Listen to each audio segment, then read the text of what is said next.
up our Fire Chief Dennis Buchanan, to provide additional comments for you as the media. Thank you.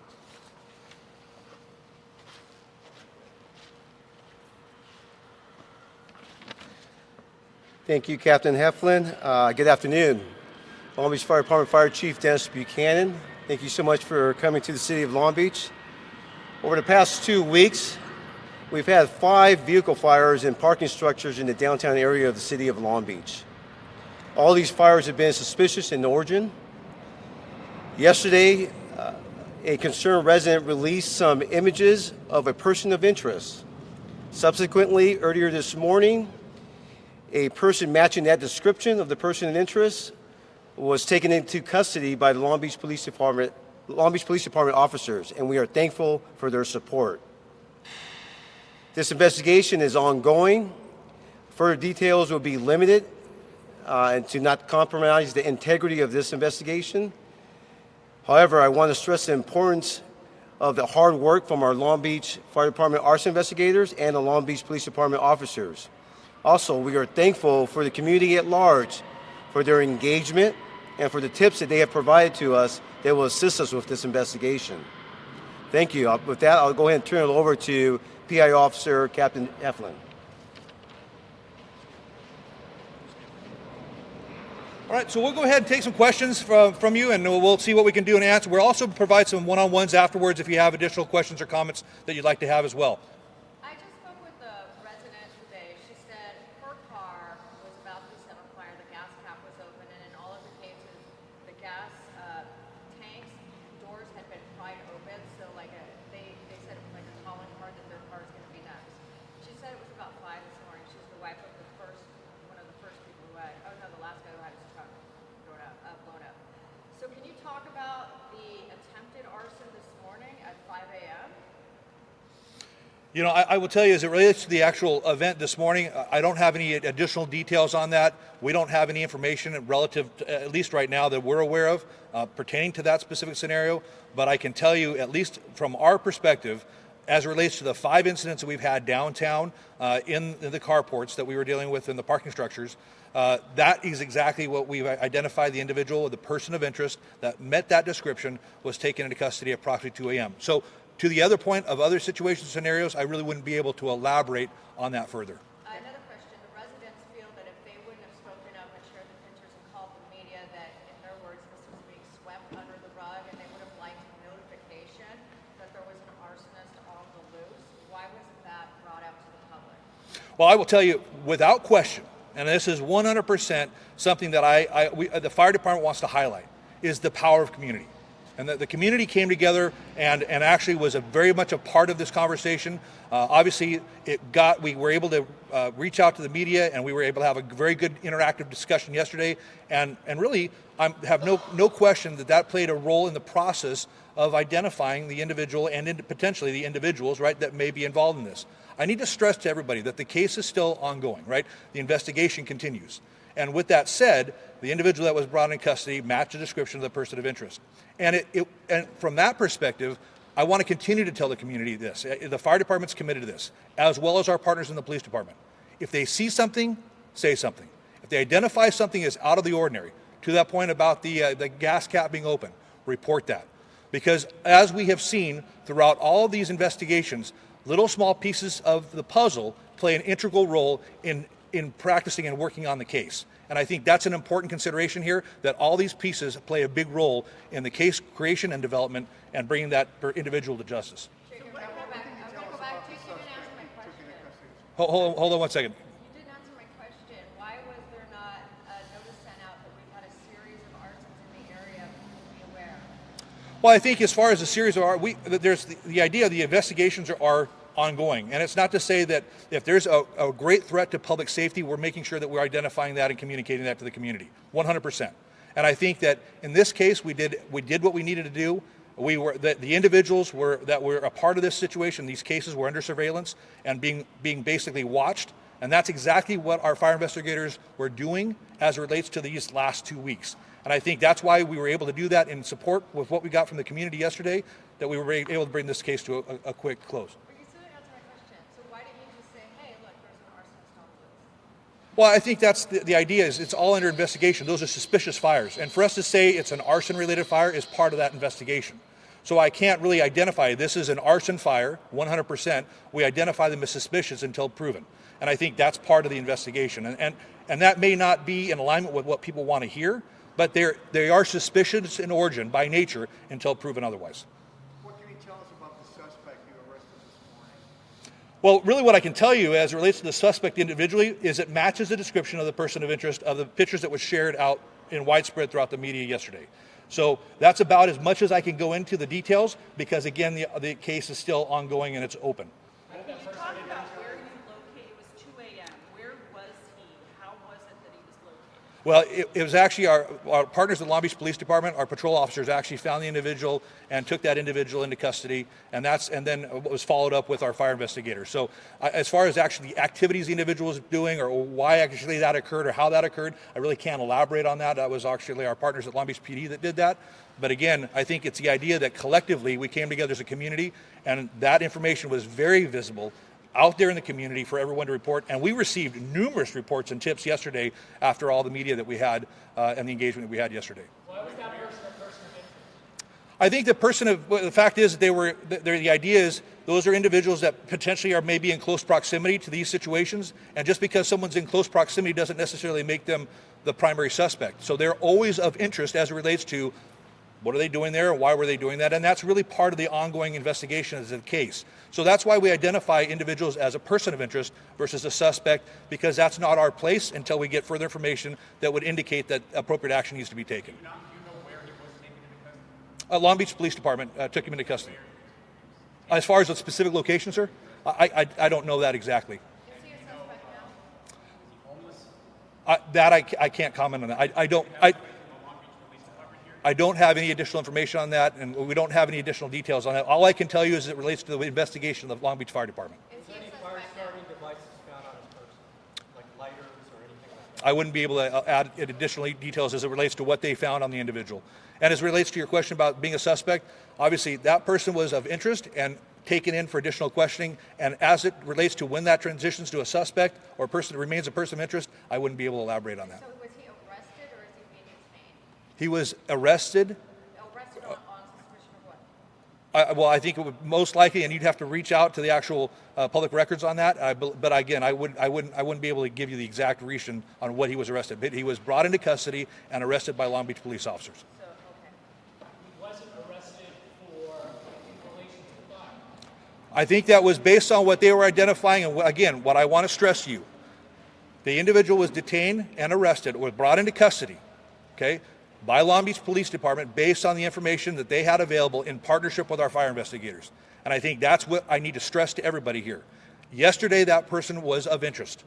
Obviously, information may become available with the Long Beach Fire Department investigators and the Long Beach Police Department that led that individual to be arrested and brought into custody. Arrested for what? And I think that's my point. I don't know the exact charges of what that individual was arrested, but I can tell you that the individual was arrested by the Long Beach Police Department officers. So as it relates to these arsons, he's still only a person of interest? Again, I wouldn't be able to elaborate further on that other than what I'm trying to provide to you. That's what you called it, though. Right. That's correct. Okay, so you said there could be a lot of persons of interest who are in the proximity of the fire. What makes this person of interest more interesting than the other? I think it was related to the actual fires that we've had, the number of fires that we've had, the close proximity to those fires, and basically some of the research and due diligence that have been done by our fire investigators that would determine that individual was that person of interest, and obviously potentially somebody that they wanted to have additional questions and have additional information from. Is there surveillance video of the actual fires? Because I know there's video of the dynos where the carport was at Camden. There's cameras, but were they working? You know, I wouldn't be able to elaborate at that. I do know that there are videos that have been shared, but as it relates to where those videos came from, again, I don't know that because we typically do not release video footage as the fire department when we're in an active investigation. And that footage was released yesterday, and so I really want to make sure, and that was from a concerned resident. Oh, no, I mean footage of the person setting the fires. There's cameras inside the parking garages where the cars are, is what I'm saying. Is the person caught on camera actually setting the fire? Right, and back to my point, that's part of the ongoing investigation, the evidence collection from our fire investigators, and I do not want to talk about or allude to anything that would potentially compromise the ongoing investigation. For the 5 fires that you're referencing, can you just briefly go over the time span and the proximity? Absolutely. It was over the last 2 weeks. August 20th was the first fire that we had, and over the subsequent 2-week period in an area basically around the convention center to the Camden Apartments, there were a series of 5 fires of suspicious nature and origin. Those included 5 vehicles, separate incidents, 2 of which of those vehicles sustained major damage. In some of those instances, the fire sprinklers activated and continued to keep the fire confined, obviously, to the car or vehicle of origin until fire department resources were able to arrive on scene and extinguish those fires. So relative to that situation, one thing that I can elaborate and allude a little bit to is what we've identified based on the ongoing investigation is that based on the opinions and the perspectives of the investigators, that the individual or individuals involved were lighting the fires in areas where they could avoid detection. In other words, an easy way in and an easy way out. So there was minimal engagement or minimal opportunity for observation. And that was something that was shared yesterday on some of the interviews that we had. But again, back to those specific incidences, 5 of them over a 2-week period relative to a confined parking structure area and along Seaside. And are you still looking for anyone else? I think that's part of the investigation. That's why I say individuals and or individual, right? So that is part of the ongoing investigation. Chief, can you explain why releasing basic details about this person's interest, his age, residency, occupation, any of those things would actually jeopardize the investigation? Can you explain why that is? No, I really can't. What I can tell you is I'm working, obviously we're in communication with our fire investigators, and our goal is to make sure that we do everything we can to empower them to correctly prosecute the case. And whatever that is, and however we can do that to support that from the fire department, at least from the public information side, we're going to do that. And we're committed to making sure that we provide not only the investigators with the tools for success, but the goal is to make sure they take it to a successful prosecution. Can you talk about how the fires were set? I think there were different ways and different versions of that. And again, Just light a car on fire. well, no, and I think that's part of the investigation. And this is where it's hard because I know that you're going to want maybe some specific answers, but that is going to be in contrary to what I can provide you based on the investigation. I mean, can we say there was some kind of accelerant used? Or? I think it's going to be situationally dependent, and I wouldn't be able to really elaborate on that. So all you're telling us basically is Long Beach Police took a person in custody, the person has been in custody. And that, yes, we took a person of interest into custody yesterday and continue to pursue the investigation. The investigation remains active and ongoing. And I can say that we wanted to make sure, based on the engagement we had yesterday with the community, that they played a pivotal role in assisting and addressing this process and being a real big partner with the Long Beach Fire Department and the Long Beach Police Department into identifying this individual and proceeding and moving forward. And Give that community that this will happen again. well, I think that's the goal, right? Is the idea that we'll continue to be there. We'll continue to make sure that we proceed accordingly with this investigation and all future investigations. And I want to stress to the community, 100%, the Long Beach Fire Department is here to support, is here to respond, and here to address the concerns of the community. No question about it. In addition to that, with that said, we also want to make sure that they know that obviously there is a concern, and I sensed that yesterday at Camden with all the conversations that we had with individuals yesterday, and we want to make sure we put those concerns and fears aside, to rest, because we hear them, and we hear them loud and clear. And our resources stand ready to respond, stand ready to engage, and our fire investigators are doing everything they can to make sure we provide for the public safety of our community at 100% of everything we do. You know, I spoke with 3 victims and then another resident, and they feel that if they wouldn't have come out and they called the media and they put this stuff out there, that it would just continue happening. They feel like it was really them that put this out in the spotlight, put the heat on it so you guys would go on and catch this guy. Well, I think, and I could see how that would be a feeling, right? I could see how that could be a public sentiment. But I can tell you right now, that wasn't the case. This investigation was very active, very engaged, and very connected, right? And so our fire investigators were actively pursuing this regardless of what happened yesterday. And I want the community to know that. Just because they felt obliged or obligated to share those videos with the media because maybe they didn't feel that there was getting enough attention to that, that was not the case behind the scenes. behind the scenes, the investigation was being conducted in a very clear and concise manner. And I really want to stress that to the community. That's an unusual thing, and where we try not to allow a lot of that information out because we don't want the individual to go into hiding. We want to make sure that we are able to identify the individual to the best of our ability and bring that situation to a close. Because obviously, the longer that progresses, the longer that stays open, the higher potential is for additional fires and additional incidents. And we don't want that. So, Two things. The video, the images that I think we all have.